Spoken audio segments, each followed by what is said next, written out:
can't see you, but I can hear your voice. Yeah, Do you have a camera? No, Not? I'm in the pre-record studio at the moment, so we don't have a camera. Oh, okay. All right, Oh. never mind. I can just see you doing this. Yeah. Well, first of all, I wanted to say congratulations on the film. I've had a chance to sit down and watch it, and I absolutely loved it. So congratulations. Oh, thank you. I'm glad you watched it. That's great. So, I guess the first question is, what sparked your interest in wanting to make a documentary about carbon? Yeah. Well, carbon started with two things sparked my interest. So I have two little kids, and the youngest one is actually 4.5, and I started writing carbon when she was in my belly. So that gives you an idea of how long it's taken to get to here. So having small children, I have an older child as well, but really having that second baby was a real moment, actually, where I started to really think about, my children's future and our changing world. And as a filmmaker, looking for a story that could speak to them, but not only to them, but to all children and to all grown-ups, really. When I started to research the story of carbon, I realized how much I didn't know. Yeah. And so that's one thing. And the other thing is that I came across a short story written by a chemist and a writer called Primo Levi in a book called The Periodic Table of the Elements. It's only a 3-page short story about the life of a carbon atom. And those things, which is very beautiful and inspiring, and it made me really go, wow, there's a story here. There's an amazing story of carbon that hasn't been told. And I really think we need to hear it. I needed to hear it. Yeah, definitely. Because that was one of the things that really hit me about your film, was that whenever we hear carbon mentioned these days on news services, it's always a negative. We need to lower carbon levels. This country has too many carbon levels and things like that. How important was that to you to kind of not change that point of view, but to tell the true story of carbon? It was all about that. Yeah. It was all about that. In fact, in the beginning of the film, I don't know if it's that obvious, but there's a sequence just at the beginning where you hear, like you say, all this noise and chatter about carbon this, carbon war on carbon tax, carbon thing. And Neil deGrasse Tyson, as he says, don't blame carbon. It's not carbon's fault. People have no idea, really, I think, about what the story of carbon is. What is carbon? We talk about it all the time. No one knows really what it is. So this was about illuminating, I guess, going back to science, understanding what carbon is. I don't think you can really understand what's going on in our world if you don't understand carbon's life story. Yeah. So, yeah. So once you had that general idea for the documentary, where did you go to from then? How do you go about finding experts in carbon? Oh, well, that's the thing, right? Because carbon story touches everything from the stars, from the cosmos, to biology, to material science, to obviously climate science. You really have to go, okay, how am I going to tell this story? Who do I need? And you start to, through research, you start to think, who would be the right, astrophysicist? Who would be the right geologist? And you start to find, extraordinarily wonderful people that are in love with carbon as much as I am, and they were the people that we selected. It's a huge variety of scientists and experts in the film, and we all, the other thing about that is that I had to tell them pretty early on that this was not an ordinary science documentary. It was not an ordinary climate change film, and we were going to make carbon a character, and she was going to be female. So they had to, come along with that. But luckily, the ones we selected, obviously they did, and they embraced that idea. Yeah. So that was a bit confronting for some people, for some scientists, I have to say. Yeah, that was one of the things I loved about the film, was that you did make carbon a character. Tell us a little bit about the development of that. How do you go about turning an element into a character? You know, this was the main challenge of the whole film. Like, what? Okay, Carbon's a character now. What is she going to say? What's she going to feel? What kind of point of view is she going to have? You know. But this was what was so much fun about this whole thing. You know, like basically you're giving voice. I was giving voice to an element, and you know, just sort of channeling. I think in the end, Dave, I think I was channeling my own voice, you know, into that character. You know, she's in the film. She is multidimensional. She's like a chameleon, a shapeshifter, right? And so that gives us so much license, you know, to play with that voice and to write that voice. And then you have an amazing actress like Sarah Snook to perform that voice, which was another whole joy, you know, to be able to direct her, and she really made Carbon human.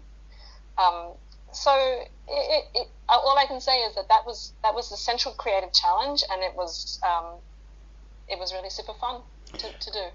Yeah. Now, this was going to be one of my questions for later, but seeing you've mentioned Sarah now, tell us a little bit about how you got Sarah involved to voice Carbon, and was she always your first pick? Yeah. Well, so when we started to think about who we might approach, you know, you have these lists of people, and right at the top you've got, you know, high profile, internationally known actresses. Sarah Snook was right up there, and you think, and I always thought the chances of getting somebody like that was so low, you know, for this film. But you know, what the hell? You try. You know, we have a producing team led by Sonia Pemberton, who, you know, are fearless. So she went and tried, and lo and behold, she said yes. She actually watched the film. She loved the film. She was in Australia. She wasn't busy at the time. She was close to Melbourne. It just happened to fall into place. And so she had a very kind of, you know, a deep and personal response to the film, which is, I think, you know, the main reason she did it. And it was fabulous. I mean, I felt so lucky. She's the voice. She is the right voice. You know, not too old, not too young, not any particular. You know, she's not, you know, too imperious. She's not too flippant. She's just sort of that universal woman. But yeah, so emotional. You know, so many shades, so complex. So yeah, really, really great. Really lucky. Now, you mentioned there for Sarah not being too old, not being too young. One of the things I loved about this film was that it's accessible to any age. You could show this to school kids. You can show this to your elderly parents. Was that something that was really important to you, to be able to get it to that point? Because we all remember those science documentaries at school where you used to fall asleep. So what was your aim for that?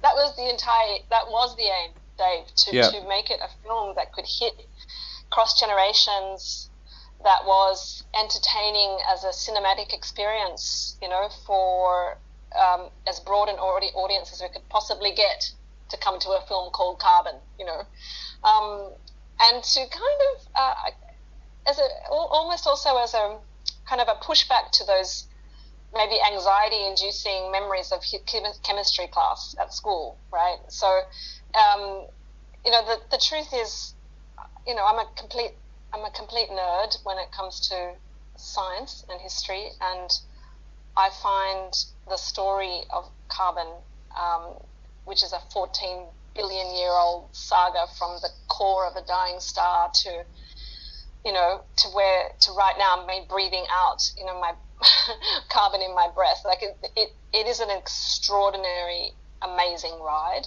to me, and I wanted to convey that, and I wanted to show people that this is about chemistry, it's about biology, it's about geology, it's about a whole lot of sciences, And it's amazing, actually. It's an amazing story. And like I started off saying, this was for my kids, so I needed to make it accessible so that my 11-year-old son can go and watch it and enjoy it and be affected by it.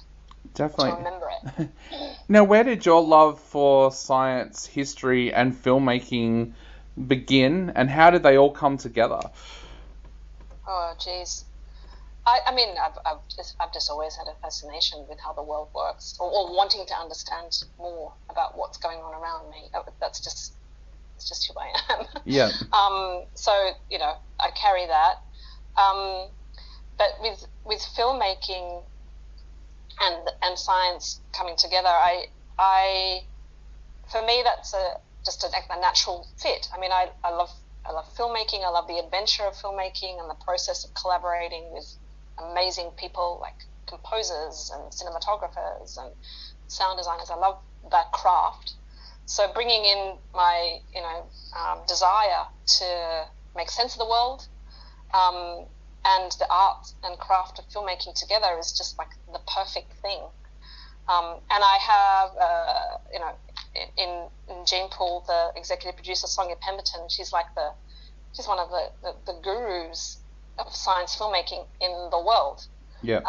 Who actually looked at this when I first spoke to her about it years ago, was the person that kind of went, oh yeah, that's interesting. Because every other time I've mentioned it to anyone, they'd go, that just sounds silly. It is a crazy idea.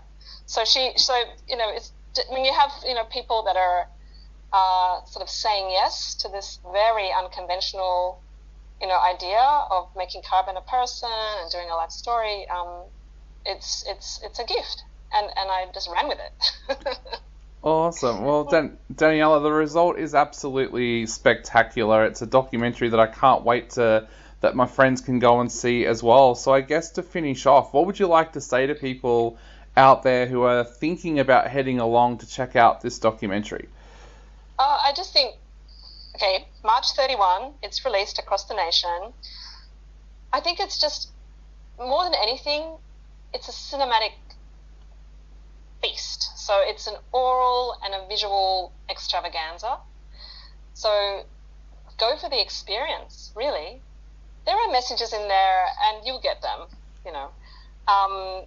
but it's hopefully just an experience, to take away and to enjoy. I know it's hard. It's a climate change film to enjoy. That's weird. I know that's an odd thing, but it's actually, I'm hoping that it delivers on that. You will learn things, you'll be surprised, and hopefully be moved as well.